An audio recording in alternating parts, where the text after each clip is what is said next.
Assalamualaikum warahmatullahi wabarakatuh. Kami dari kelompok satu yang beranggotakan Alifia Nur Fariska, Gina Anita, dan saya sendiri Hamasitu Menalia ingin mempresentasikan tentang makhluk hidup dan ekosistem alami.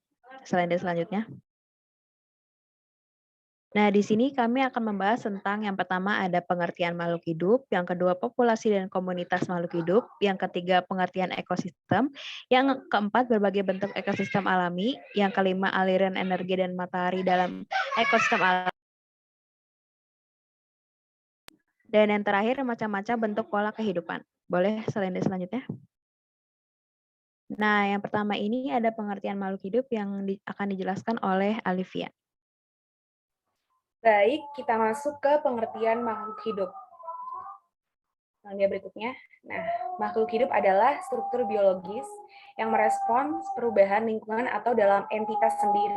Ini termasuk hewan, tumbuhan, jamur, dan organisme bersel tunggal yang dikenal sebagai bakteri. Makhluk hidup memiliki organisasi biokimia yang kompleks, yang memungkinkan mereka untuk memproses zat dan memanfaatkan energi untuk merespons perubahan di sekitar mereka. Ya, selanjutnya berikutnya. Nah, menurut New Mexico Tech, semua makhluk hidup menampilkan 7 karakteristik kehidupan. Yang pertama adalah bahwa mereka terdiri dari sel-sel. Organisme bersel tunggal yang hanya memiliki satu sel yang melengkapi semua tugas yang diperlukan dalam kehidupan. Sedangkan organisme multisel memiliki banyak sel-sel khusus. Makhluk hidup juga secara kompleks terorganisir, baik pada tingkat molekuler dan seluler. Pada organisme multiseluler, sel-sel tersebut akan disusun dalam jaringan, dan jaringan tersebut akan disusun dalam organ. Nah, dalam rangka untuk dianggap sebagai makhluk hidup, struktur ini harus mengambil energi dan menggunakannya tidak hanya untuk merespons lingkungan, tetapi juga untuk tumbuh dan mempertahankan dirinya. Baik, selanjutnya berikutnya. Nah, kita lanjut ke populasi dan komunitas makhluk hidup. Jadi populasi berasal dari bahasa Latin, yaitu populus, yang artinya adalah rakyat, berarti penduduk.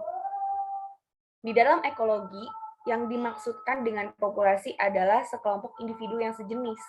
Apabila membicarakan populasi, haruslah disebut jenis individu yang dibicarakan, dengan menentukan batas-batas waktunya serta tempatnya. Jadi populasi adalah kelompok kolektif organisme-organisme dari jenis yang sama, yang menduduki ruang atau tempat yang terbuka dan memiliki berbagai ciri atau sifat yang merupakan milik yang unik dari kelompok dan tidak merupakan milik individu di dalam kelompok itu. Nah, contohnya seperti contoh populasi itu seperti populasi ikan lele, populasi udang, populasi kura-kura, dan populasi tanaman air tawar dan sebagainya. Oke, lanjut ke selanjutnya berikutnya. Nah, di sini ada faktor-faktor yang mempengaruhi pertumbuhan populasi. Di antaranya yang pertama adalah kompetisi. Ini dapat terjadi antara populasi yang satu dengan yang lainnya dalam mempertahankan hidupnya. Kemudian yang berikutnya adalah mortalitas. Nah, terjadinya suatu kematian atau punahnya individu karena kekurangan sumber makanan. Bisa jadi karena terserang penyakit dan lain-lain. Yang ketiga adalah natalitas. Natalitas ini merupakan adanya kelahiran yang menyebabkan pertambahan jumlah individu. Lalu yang keempat, migrasi. Migrasi yaitu keluar dan masuknya populasi yang sama. Yang kelima, predasi, yaitu interaksi antar organisme di mana satu organisme dimangsa oleh organisme lainnya. Dan yang terakhir adalah suksesi, yaitu proses perubahan ekosistem dalam kurun waktu tertentu menuju ke arah lingkungan yang lebih teratur dan stabil. Oke, selanjutnya berikutnya. Komunitas berasal dari bahasa Latin, communitas, yang berarti kesamaan. Kemudian dapat diturunkan dari communis, yang berarti sama, publik, dibagi oleh semua atau banyak. Ini menurut Winger tahun 2002. Kemudian seorang ahli, Frederick Clemens, mengatakan bahwa suatu komunitas merupakan suatu organisme dengan jenis komposisi yang terbatas dan mempunyai sejumlah kehidupan. Jadi, komunitas sendiri adalah sebuah kelompok sosial dari beberapa organisme yang berbagai lingkungan umumnya memiliki ketertarikan dan habitat yang sama. Dalam komunitas manusia, individu-individu di dalamnya dapat memiliki maksud, kepercayaan, sumber daya, preferensi, kebutuhan, risiko, dan sejumlah kondisi lain yang serupa. Serigala, rusa, beruang, dan berang-berang itu masuk ke dalam komunitas di hutan. Oke, mungkin salin dia berikutnya. Nah, jadi menurut Crow dan Allen, komunitas dapat terbagi menjadi 3 komponen. Komponen yang pertama adalah berdasarkan lokasi atau tempat wilayah. Sebuah komunitas dapat dilihat sebagai tempat di mana sekumpulan orang mempunyai sesuatu yang sama secara geografis. Kemudian yang kedua, berdasarkan minat. Dan yang ketiga adalah berdasarkan komuni. Nah, komuni ini dapat berarti ide dasar yang dapat mendukung komunitas itu sendiri. Namun, yang dianut oleh ahli-ahli ekologi sekarang adalah pandangan yang mengatakan suatu komunitas adalah merupakan suatu gabungan dari beberapa organisme. Suatu komunitas tersendiri dari banyak jenis dengan berbagai macam fluktuasi populasi dan interaksi satu dengan yang lainnya. Komunitas terdiri dari berbagai organisme dan yang saling berhubungan pada suatu lingkungan atau tertentu. Atau dapat juga dikatakan bahwa komunitas adalah sekelompok makhluk-makhluk hidup dari berbagai macam jenis yang hidup bersama pada suatu daerah. Jadi, komunitas adalah seluruh populasi yang hidup bersama pada suatu daerah dan saling berinteraksi. Contoh komunitas yaitu kumpulan populasi ikan, udang, dan kura-kura di air tawar. Dan lain-lain berikutnya. Ya, salin dia berikutnya. Nah, dalam setiap komunitas, setiap populasi dapat dikelompokkan ke dalam salah satu dari kelompok berikut. Yang pertama, produsen, yaitu suatu jenis makhluk hijau daun yang bisa merubah energi surya menjadi energi kimia dalam jaringannya. Contohnya ini seperti rumput, pohon, dan sebagainya. Kemudian, yang berikutnya konsumen pertama, yaitu makhluk herbivora, suatu organisme pemakan tumbuhan, seperti sapi, kerbau, gajah, kambing. Ya, lalu berikutnya konsumen kedua, yaitu karnivora, suatu organisme pemakan herbivora, seperti manusia, harimau, ular, dan sebagainya. Lalu konsumen ketiga, yaitu karnivora, suatu organisme pemakan karnivora lainnya. Dan berikutnya parasit, yaitu organisme yang memakan makanan yang telah dicerna oleh organisme lain sebagai tempat hidupnya. Contohnya seperti benalu, jamur. Lalu berikutnya pemakan bangkai, organisme yang hidup dari kotoran hewan atau tumbuhan yang sudah membusuk. Lalu yang terakhir ini adalah pengurai, yaitu mikroba yang menguraikan organisme atau sampah organik menjadi zat kimia atau energi ke lingkungannya dan dapat diserap kembali oleh makhluk hidup. Ya baik, salin dia berikutnya akan dijelaskan oleh teman saya.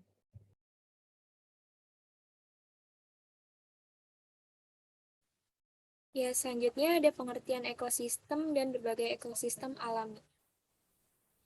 Yang pertama ada pengertian ekosistem. Ekosistem adalah suatu sistem ekologi yang terbentuk dikarenakan hubungan timbal balik yang tidak dapat terpisahkan antara makhluk hidup dengan lingkungannya.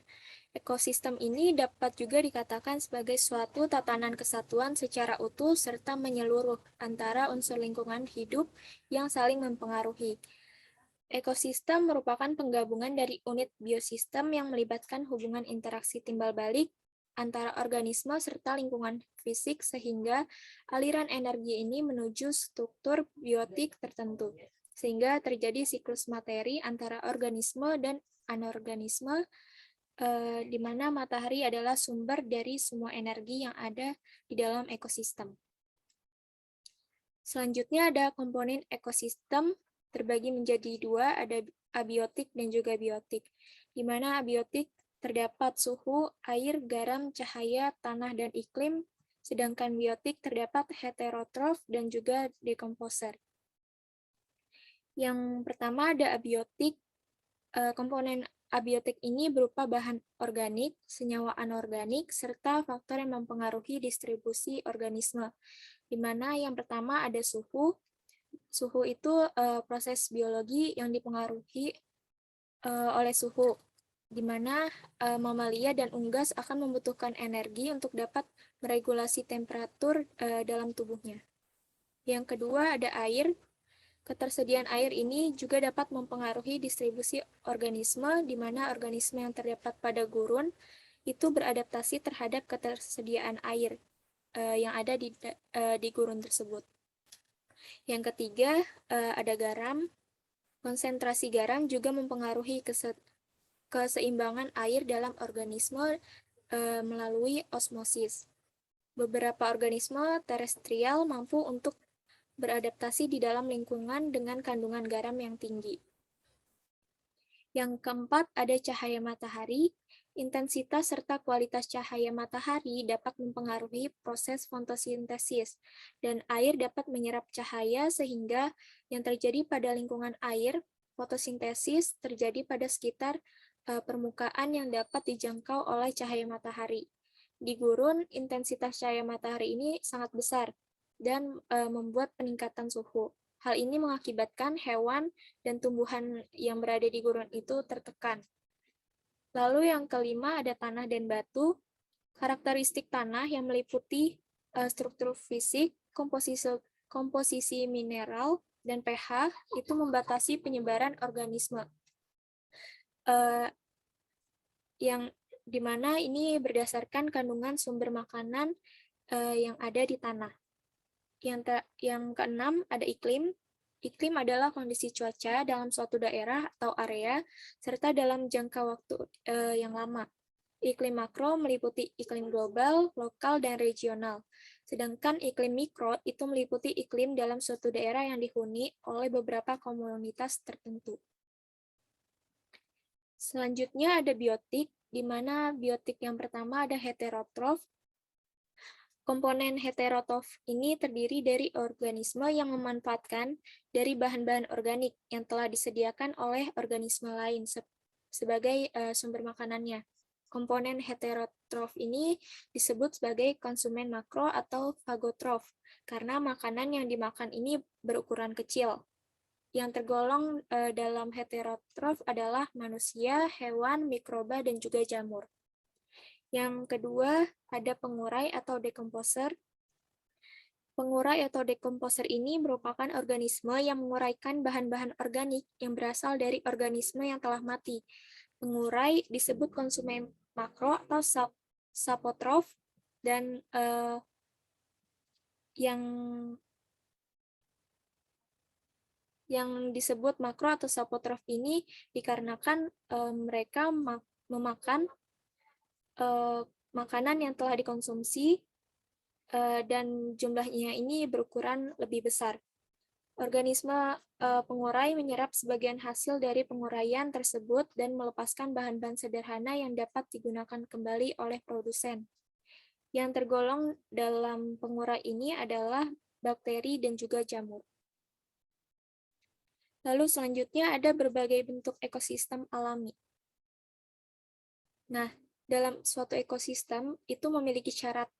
Syarat dalam ekosistem ini ada yang pertama sumber energi, itu harus sanggup mengolah energi untuk kebutuhan komponen-komponen yang ada di dalam kehidupan. Lalu tersedianya zat-zat kimia, zat yang dibutuhkan oleh komponen yang ada di kehidupan, serta mekanisme yang mengatur keseimbangan zat-zat tersebut antara biotik dan abiotik dalam ekosistem. Zat-zat kimia yang dibutuhkan oleh sebuah ekosistem itu yang pertama ada H2O, CO2, dan O2, serta zat hara lainnya. Ya, ekosistem yang pertama itu ada ekosistem darat. Yang pertama ada hutan hujan tropis, di mana hutan hujan tropis ini terdapat pada daerah tropis dan subtropis. Hutan hujan tropis ini memiliki ciri-ciri curah hujannya itu sekitar 200 sampai 225 cm per tahunnya. Lalu spesies pohonan relatif cukup banyak dan jenisnya itu berbeda tergantung letak geografisnya. Dan dalam hutan hujan tropis ini terdapat tumbuhan khas, yaitu liana atau rotan, dan juga anggrek sebagai epifit. Dan hewannya itu ada burung, kera, badak, harimau, dan juga burung hantu. Yang kedua, ekosistem darat ada savana. Savana ini adalah padang rumput dengan diselingi oleh gerombolan-gerombolan pepohonan. Yang ketiga ada stepa, yang dalam bahasa Inggris ini disebut steppe, merupakan sebuah padang rumput yang biasanya terbentang dari daerah tropis sampai ke daerah subtropis, yang curah hujannya tidak cukup untuk perkembangan hutan. Stepa ini adalah dataran tanpa pohon, kecuali yang berada di dekat sungai atau danau yang umumnya ditumbuhi rumput pendek. Selanjutnya ada hutan gugur. Nah, bioma hutan gugur ini terdapat di daerah beriklim sedang. Ciri-cirinya itu curah hujannya merata sepanjang tahun, terdapat di daerah yang mengalami 4 musim. Ada musim dingin, semi, panas, dan juga gugur. Jenis pohonnya itu sedikit, sekitar 10-20 pohon, dan tidak terlalu rapat. Hewannya itu ada rusa, beruang, rubah, bajing, burung pelatuk, dan rakun.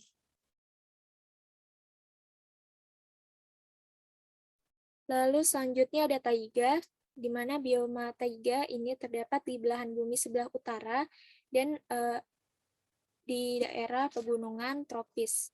Ciri-cirinya itu suhu di musim dingin, lalu biasanya taiga ini merupakan hutan yang tersusun atas satu spesies seperti conifer, pinus, dan sejenisnya. Semak dan tumbuhan basah sedikit, dan hewan yang berada di bioma taiga ini ada mus atau rusa besar, beruang hitam, ajak atau serigala, dan burung-burung yang berimigrasi ke selatan pada musim gugur. Selanjutnya ada tundra, di mana bioma tundra ini terdapat di belahan bumi sebelah utara di dalam lingkaran kutub utara dan puncak-puncak gunung tertinggi. Pertumbuhan tanaman yang berada di daerah ini biasanya hanya 60 hari. Contohnya itu ada sphagnum, lichen, tumbuhan biji semusim, tumbuhan kayu yang pendek, dan rumput, yang dimana pada umumnya tumbuhan ini mampu beradaptasi dengan keadaan yang dingin. Selanjutnya ada ekosistem perairan. Yang pertama ada air tawar. Ciri-ciri ekosistem air tawar ini variasi suhunya tidak mencolok, penetrasi cahayanya itu kurang, dan terpengaruh oleh iklim dan juga cuaca. Macam tumbuhan yang terbanyak adalah jenis ganggang, sedangkan yang lainnya itu adalah tumbuhan biji. Lalu yang kedua ada air laut, kumpulan air asin yang sangat luas dan berhubungan dengan samudra. Sekitar 4 miliar tahun silam, di mana permukaan bumi saat itu terlalu panas. Air laut ini terbagi menjadi dua, ada estuari atau muara, dan juga yang kedua ada habitat laut.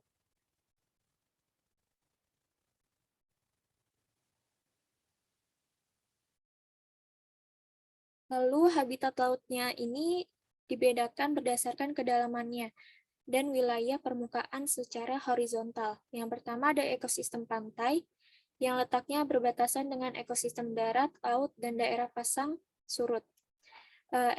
Ekosistem pantai ini dipengaruhi oleh siklus harian pasang surut laut, dan organismenya itu mampu beradaptasi struktural sehingga dapat melekat erat di substrat keras.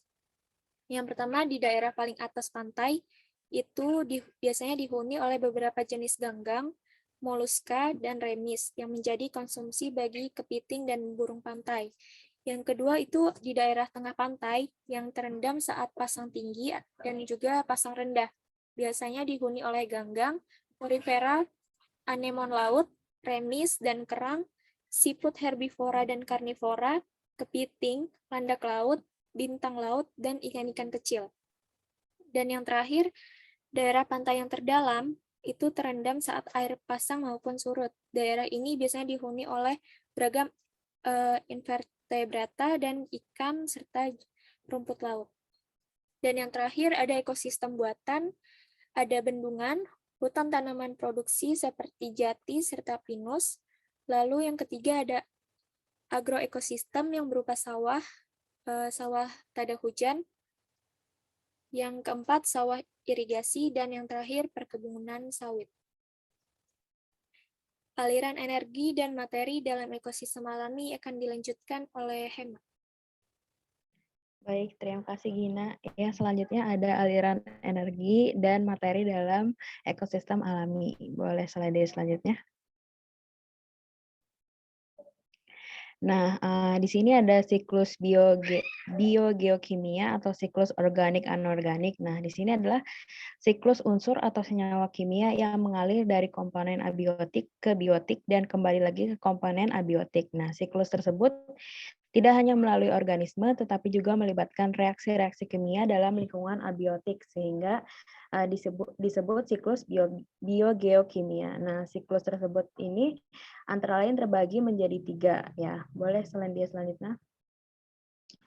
Nah, yang pertama itu ada siklus nitrogen atau N2. Nah, nitrogen yang diikat ini biasanya dalam bentuk amonia. Nah, amonia sendiri itu diperoleh dari hasil penguraian jaringan yang mati oleh bakteri. Nah, amonia ini akan diintrifikasi oleh bakteri nitrit, yaitu nitrosomonas dan nitrosocosus, sehingga menghasilkan nitrat yang akan diserap oleh akar tumbuhan. Nah, selanjutnya, oleh bakteri denitrifikan, nitrat diubah menjadi amonia kembali, dan amonia diubah menjadi nitrogen yang dilepaskan ke udara. Dengan cara ini, siklus nitrogen akan berulang dalam ekosistem. Nah, yang kedua ada siklus fosfor, yaitu fosfat organik dari hewan dan tumbuhan yang mati diuraikan oleh dekomposer atau pengurai menjadi fosfat anorganik. Nah, fosfat anorganik ini yang terlarut di air tanah atau air laut akan terkikis dan mengendap di sedimen laut. Nah, fosfor dari batu dan fosil terkikis dan membentuk fosfat anorganik terlarut di air tanah dan laut. Fosfat anorganik ini kemudian akan diserap oleh akar tumbuhan lagi. Nah, siklus ini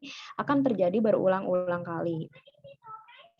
Yang ketiga itu ada siklus karbon dan oksigen. Nah, karbon dioksida dari udara dimanfaatkan oleh tumbuhan untuk berfotosintesis dan menghasilkan oksigen yang nantinya akan digunakan manusia dan hewan untuk berrespirasi. Nah, hewan dan tumbuhan yang mati dalam waktu yang lama akan membentuk batu bara di dalam tanah. Nah, batu bara akan dimanfaatkan lagi sebagai bahan bakar yang juga menambahkan kadar CO2 di udara.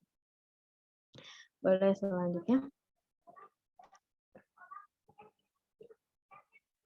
Nah, selanjutnya ada aliran energi melalui masing-masing populasi. Nah, di sini yang pertama ada rantai makanan ya. Rantai makanan adalah peristiwa makan dan dimakan antara makhluk hidup dengan urutan tertentu. Nah, dalam rantai makanan ini ada makhluk hidup yang berperan sebagai produsen, konsumen, dan dekomposer. Nah, tiap tingkat dari rantai makanan ini disebut ekosistem. Rantai makanan dalam ekosistem ini disebut tingkat trofik. Nah, contohnya itu yang pertama ada rumput bertindak sebagai produsen, yang kedua belalang sebagai konsumen 1, yang ketiga katak sebagai konsumen 2, dan yang keempat ular sebagai konsumen 3, dan yang terakhir jamur sebagai dekomposer. Selanjutnya. Nah, di sini ada dua tipe dasar rantai makanan ya. Yang pertama rantai makanan dari rumputan atau grazing food chain. Misalnya tumbuhan itu dimakan oleh herbivora atau karnivora. Nah, rantai makanan sisa atau detritus food chain itu bahan mati mikroorganisme, yaitu detrivora atau organisme pemakan sisa, yaitu predator. Selanjutnya ada jaring-jaring makanan ya. Jaring-jaring makanan ini merupakan sekumpulan rantai makanan yang saling berhubungan. Nah, rantai makanan ini merupakan gambar peristiwa makan dan dimakan yang sederhana. Nah, kenyataannya dalam satu ekosistem ini tidak hanya terdapat satu rantai makanan saja, karena satu produsen tidak selalu menjadi sumber makanan bagi satu jenis herbivora. Nah, sebaliknya satu jenis herbivora itu tidak selalu memakan satu jenis produsen. Nah, dengan demikian dalam ekosistem terdapat rantai makanan yang saling berhubungan membentuk suatu jaring-jaring makanan. Selanjutnya ada piramida makanan. Nah, piramida makanan ini adalah suatu piramida yang menggambarkan perbandingan komposisi jumlah biomasa dan energi dari produsen sampai ke konsumen puncak dalam suatu ekosistem. Nah, komposisi biomasa terbesar terdapat pada produsen yang menempati dasar piramida. Nah, demikian pula jumlah energi terbesar terdapat pada dasar piramida. Nah, komposisi biomasa dan energi ini semakin ke atas semakin kecil karena selama proses perpindahan energi terjadi penyusutan jumlah energi pada setiap tingkat trofi. Nah, dalam ekosistem yang seimbang, jumlah produsen lebih banyak daripada jumlah konsumen tingkat 1. Nah, jumlah konsumen tingkat 2 lebih banyak daripada konsumen tingkat 3. Demikian seterusnya. Hal ini disebabkan oleh hilangnya energi pada setiap tingkat makanan. Nah, jika rantai makanan digambarkan dari produsen sampai konsumen tingkat tinggi, maka akan terbentuk suatu piramida makanan. Nah, selanjutnya ada macam-macam bentuk pola kehidupan. Boleh selanjutnya. Nah, di sini ada macam-macam bentuk pola kehidupan. Ya, selanjutnya.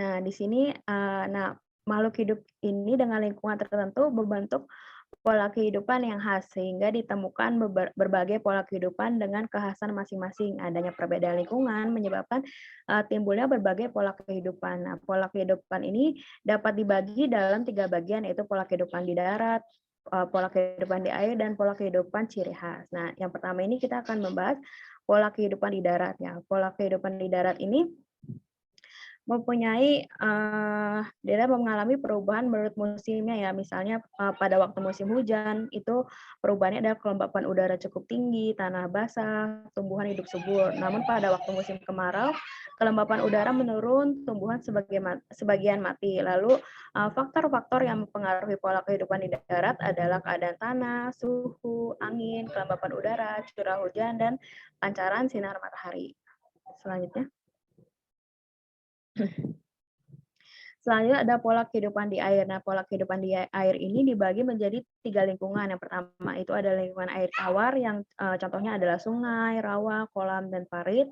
Lalu lingkungan air asin itu ada laut. Lalu lingkungan air payau itu ada danau air tawar. Nah, faktor-faktor yang penting dalam kehidupan di air itu yang pertama ada pola kehidupan di air akibat cahaya matahari. Nah, lingkungan air yang tembus cahaya matahari ini mengakibatkan hijau sebagai produsen dapat mengadakan proses fotosintesis. Nah, proses fotosintesis ini menghasilkan zat makan yang berguna bagi tumbuhan air dan merupakan sumber makanan bagi makhluk hidup lainnya di dalam air. Boleh selanjutnya?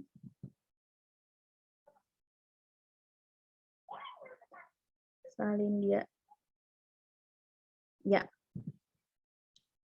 Nah, di sini yang pola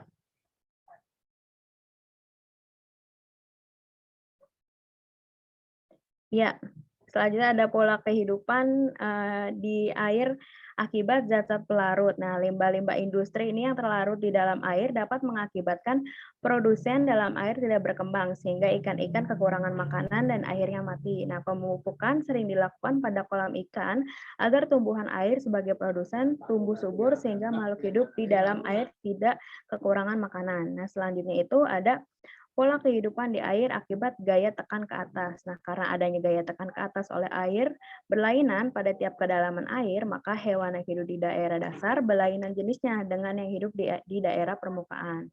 Dan yang terakhir itu ada pola kehidupan di air akibat perubahan suhu. Nah, suhu yang mudah berubah-ubah dapat mempengaruhi kehidupan di dalam air, baik untuk produsen maupun bagi makhluk hidup lainnya. Nah, pola kehidupan di dalam air ini di semua lingkungan sebenarnya sama, hanya jenis makhluk hidupnya saja yang berbeda. Hal ini disebabkan oleh sifat khas masing-masing lingkungan air tersebut.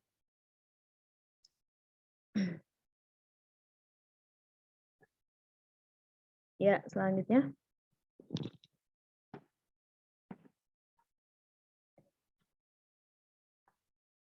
Nah, di sini ada pola kehidupan yang khas. Nah, simbiosis di dalam pola kehidupan yang khas ini hubungan timbal balik antara komponen-komponen dalam suatu ekosistem. Nah, merupakan pola kehidupan dalam suatu komunitas atau suatu komunitas. Nah, pola kehidupan yang khas ini terbagi atas yang pertama itu ada simbiosis. Nah, simbiosis ini adalah cara hidup bersama antar dua makhluk hidup yang berbeda dalam hubungan yang erat. Nah, simbiosis sendiri itu dibagi menjadi 3. Yang pertama, simbiosis mutualisme, yaitu adalah cara hidup bersama yang menguntungkan bagi kedua kedua belah pihak.